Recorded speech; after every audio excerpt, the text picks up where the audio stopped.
Whiter than the snow, now wash me, and I shall be whiter than the snow, than the snow. Hi guys, welcome to another of our health videos. We're still on the same topic, let food be your medicine. And today we are just going to focus on heart disease. What is exactly the relationship between heart disease and the food that we eat? I'm going to start by giving my own personal testimony, something that led me into this whole journey of healthy eating and trying to share with others as much as possible the dangers of not eating right. So about 2011, I started having problems with my heart. I would get palpitations, and sometimes they were so uncontrollable that I would find myself in the emergency room. And I literally was in the emergency room more times than I can count during that period of time. I think between 2011 to 2013, going to 2014, I would have the palpitations, and sometimes my heart would be racing so much. If it didn't stop, I would start having pain. So I sought the help of a cardiologist, a very good doctor, respectable, and he put me on medication. And for a while, it seemed to be controlled. Then all of a sudden, I couldn't control it, and he upped the doses, put me on a second medication, and eventually I was on 3 medications. So he sent me to an electrophysiologist who sees with the electrical conduction of the heart, which was the main problem that I had, because he had checked my heart. Everything else was okay. It was just the electrical conductivity of my heart that was the problem. So when I saw the electrophysiologist, he recommended I get an ablation. This is where they go into your heart and they are burning certain areas to try and stop the extra excitement of the electrical system. So I did go, and they put me to sleep and in preparation for this procedure. So when I woke up, they told me they had not done the procedure, and I must tell you, I was nervous, and it had taken a lot of strength in me to just go and get it done. So when I wake up and they haven't done it, I was a little disappointed, but in hindsight, I think it was a blessing in disguise, because they told me, oh, your problem is a little more complex than we thought, and we were supposed to do extra procedures that we didn't discuss with you, so we decided not to do it. I believe it was God's intervention, because I had given my husband my medical power of attorney, so they could have discussed it with him and gone ahead with the procedure, but they decided not to. So I just believe it was God intervening on my behalf. So I did not get the procedure. I went home, kept taking my medications, kept going to see my cardiologist, my electrophysiologist. Things were just kind of getting worse instead of better. So I wasn't really sure what was going on. So my cardiologist says he wanted to refer me to Mayo Clinic, which is Mayo Clinic is one of the best clinics, university clinics in the United States, and they specialize in these kind of problems. So I took time to just reflect on that, to see, because the main reason I was going there was just to get a procedure done. And I was so convinced that I did not want to get a procedure done. So anyway, I ended up not going. And honestly speaking, I cannot remember the specifics of how I became plant-based, but I changed my diet. And I stopped eating meat, I stopped eating dairy, I just totally went plant-based. And over several months, I weaned myself of my medication. I remember when I was on my last single medication, I went and I saw my electrophysiologist, and I told him, I said, I hadn't told you, but I've been weaning myself off the medication. I changed my diet, and for some reason I'm not needing as much of the medication as I was. I'm taking my medication every other day, and I will likely stop it soon, so you won't see me. And he just laughed, and he's like, okay, make your appointment on your way out. But that was the last time he saw me. I have not been to him since, and it has been, I think, 5 going on 6 years now. So a little backtracking though, after I had gotten off my medication, I got some food from a friend, and it was a package, so I ate. It was something that I really liked. It contained some cheese in it. I hadn't really paid attention to that, so I started having the palpitations again, and when I researched, I discovered this was the only new thing that I had done that I hadn't been doing. So I stopped that, and the palpitations went away. So this convinced me that my problem was literally based on the type of food that I was eating. So since then, I would literally watch the ingredients in my foods, what I eat, and stuff like that. So having talked about that, I just want us to listen to somebody else who also has a testimony on plant-based and heart disease as well, and that is the former President Bill Clinton.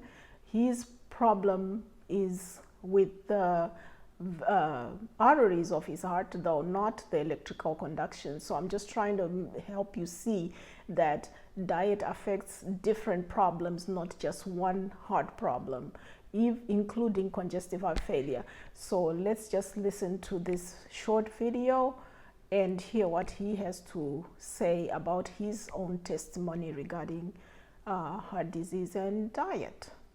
How did you lose so much weight? What kind of diet are you on?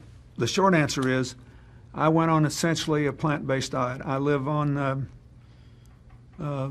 beans, legumes, vegetables, fruit. I drink a protein supplement every morning, no dairy. I drink almond milk mixed in with fruit and a protein powder, so I get the protein for the day when I start the day out. And it changed my whole metabolism, and I lost 24 pounds, and I got back to basically what I weighed in high school.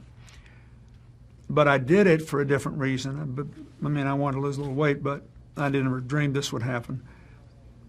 I did it because after I had this stent put in, I realized that even though it happens quite often that after you have bypasses, you lose the veins because they're thinner and weaker than arteries. The truth is that it clogged up, which means that the cholesterol was still causing buildup in my vein that was part of my bypass. And thank God I could take the stents. I don't want it to happen again.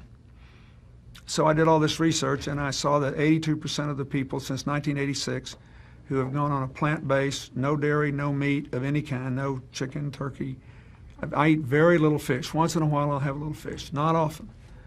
If you can do it, 82% of the people who've done that have begun to heal themselves. Their arterial blockage cleans up. The calcium deposit around their heart breaks up.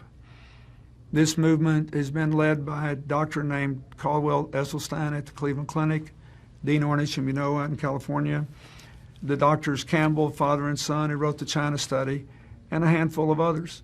But we now have 25 years of evidence. And so I thought, well, since I need to lose a little weight for Chelsea's wedding, I'll become part of this experiment. I'll see if I can be one of those that can have a self-clearing mechanism. We'll see. I hope you're healthy for many years and get to see grandchildren for many years Me to too. come. That's really the big deal. You know, Hillary and I, we're happy. We love our son-in-law and we admire him, and we'd like to be around. If there's grandkids, we want to be there to do our part. Mr. President, good luck. Thank you. Thanks for what you're doing.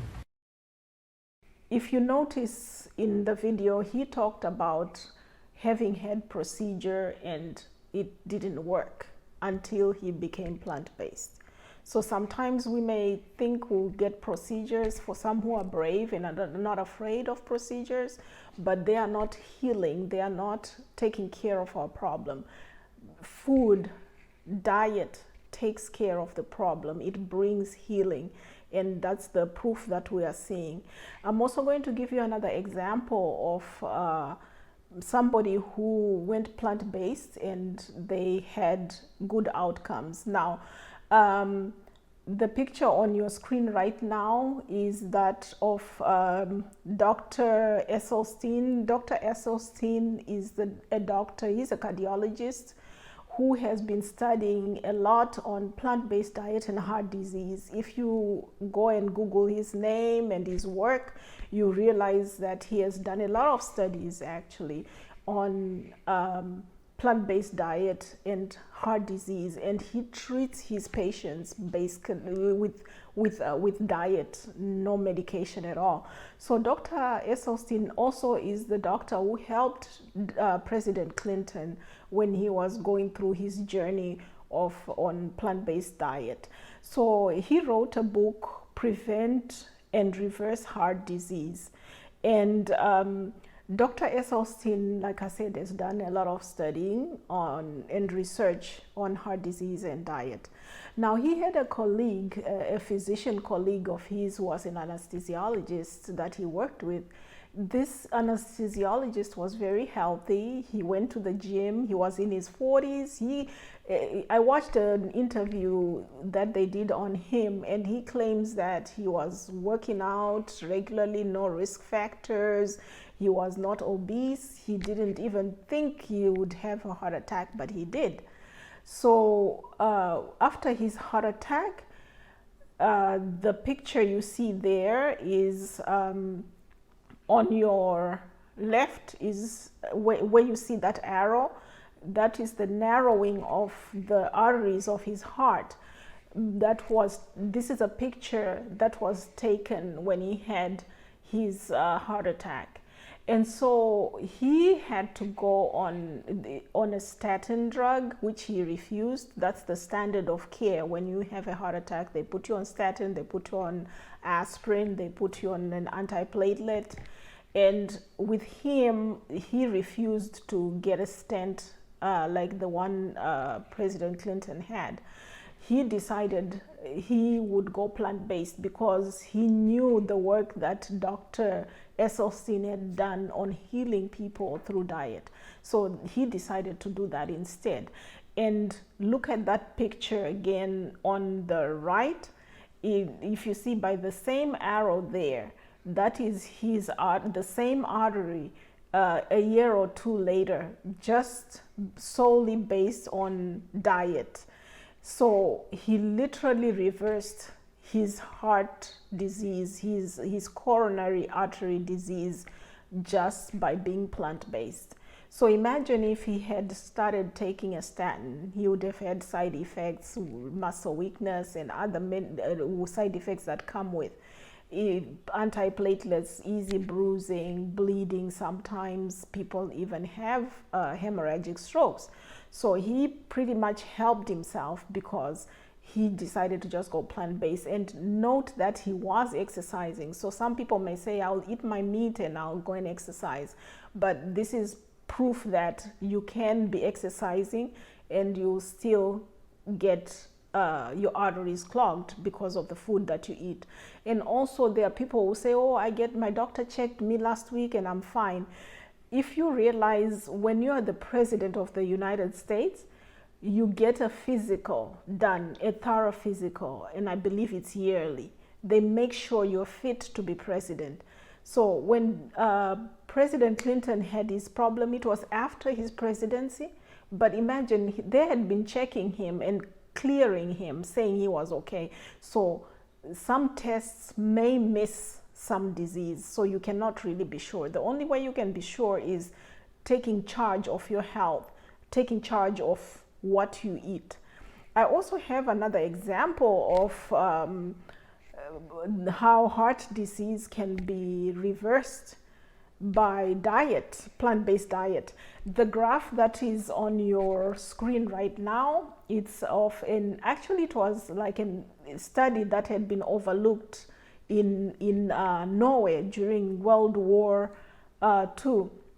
So what happened during that time, if you notice on the graph, it was basically in 1937, you see the heart attacks in Norway were being recorded, and they were pretty high up there. And in 1939, World War II, what happened then? The Germans came and they confiscated all the animals, the Norwegian animals, so that they could feed their soldiers during the war. And if you notice on the graph, the heart attacks in Norway during that time plummeted tremendously. And after the war, the Norwegians got their livestock back. And what did they get with their livestock? Their happy heart attacks came back as well. So all this here is proof that a plant-based diet is the way to go, and that diet literally does affect your health. And the good news is you can, with most of these chronic diseases, you can reverse the disease if you take control of your health and you eat right and exercise and do the right thing. Here is a picture of an artery. If you see that yellow stuff over there, that's the plaque. What happens is it's building up over the years, and it's narrowing the actual artery. And what happens is sometimes when you have a heart attack, the plaque will have ruptured. And when you have a rupture, the body says, "Ooh, there's a part of the body that is hurt." And so it sends platelets and they congregate there, and then a clot is formed, and it goes and closes the artery that goes to your heart, or if it's in your brain, it will close an artery that's going to the brain. So that's how you either have a stroke or a heart attack. I'm also going to just read a quote here by a physician, Dr. He's one of the physicians that was taking part in the Framingham study, Dr. William Caselli. This Framingham study is an ongoing study on also how heart disease and diet are related. So he writes, "We tend to scoff at vegetarians, but they are doing much better than we are. Vegans have cholesterol levels so low they almost never get heart attacks. We've never seen anyone in the Framingham study have a heart attack with a level below 150. So studies are ongoing, but the evidence is overwhelming. When you are on a plant-based diet, you are safer now. Are we saying we won't die? No. We're just saying you'll have a good quality of life. You'll avoid the problems that come with counting medications, figuring out whether you've taken your medication, and figuring out whether this one is interacting with that one. So there are so many things that come with disease. It is better to take charge of your health. And most people continue to think that, oh, my mom had heart disease, so I'm going to have it, or my dad. But it is a myth that genetics are responsible for the way we are. Genetics are like a loaded gun, and our lifestyles are like a trigger. They are the ones that will pull that trigger to say, are you going to have disease or not? So we need to stop blaming genetics. There are a few diseases, very few, that will come because of, will affect you because of your genes, but they are very few and they are not as common. Most of the diseases we have are because of our lifestyles, and diseases run in family because bad habits, bad eating habits run in families as well. So let us remember, our bodies were fearfully and wonderfully made by our Maker. and they were made in such a way that given the right conditions, they can heal themselves. It is up to us to allow our bodies to be in the right conditions so that they can heal themselves. We are fearfully and wonderfully made. And remember, Psalms 104 verse 14 says, God gave herbs for the service of men. I hope you're blessed. Till next time, God bless you. Thank you for being with us here on Three Angels Messages Network, and I hope that you've been blessed as you've been listening to presentations. Please join us again next time. If you have not already liked our page, please click on the like button or subscribe to our YouTube channel.